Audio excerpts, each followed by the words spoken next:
మొన్న ఒక అతను కలిశానండి, ఒక అసిస్టెంట్ డైరెక్టర్ కలిస్తే, సార్ మంచి కథ అండి, మా ఫ్రెండ్ ఒక అతను అనుకున్నానండి, యాక్చువల్లీ మీకు చెప్దాం అనుకున్నామండి, మా ఫ్రెండ్ చెప్పాడు, నరేష్ గారు ఇప్పుడు అసలు సీరియస్ సినిమాలు తప్ప అసలు కామెడీ చూడట్లేదు, మీ ముందు మీ ఫ్రెండ్ చెప్పండి, ఆ ప్రచారం హక్మంది. నా బేస్ అల్లరి నరేష్ అంటే కామెడీ, ఫస్ట్ అల్లరి అన్న గుర్తొచ్చింది మీకు, అంతే కదా, కామెడీ గుర్తొస్తున్నా అంటే ఎన్ని చేసిన గమ్యాన్ని ఎన్ని చేసినా కూడా అల్లరిని చెప్పగానే ఫస్ట్ నుంచి నాకు కామెడీ సినిమాలు గుర్తొస్తాయి మీకు.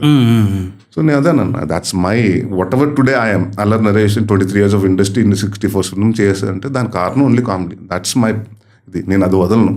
ఈవీవి గారి 51 మూవీస్లో ఒక 2 మూవీస్ చెప్పండి సార్. అంటే ఈ మూవీస్ చూసినప్పుడు ఒక డైరెక్టర్ అంటే నాకు రెస్పెక్ట్ పెరిగింది. నాకు అప్పలప్పారావు ఒకటి, అది బాగా ఇష్టం. ఎందుకంటే నేను మా ఫాదర్తో చాలా సినిమాలు చేసినప్పుడు ప్రతిసారి అదే అడుగుతుంటాను, నాకు అలా రాయొచ్చు కదా ఒకటి. ఎందుకంటే హీరో క్యారెక్టర్, సినిమా పేరు అప్పలప్పారావు, హీరో అప్పుడు లెగ్స్ ఫస్ట్ షాట్ రాజప్రసాద్ వేసి అప్పుడే తెల్లారిందా అంటాడు, అంటే అర్థమైంది కదా.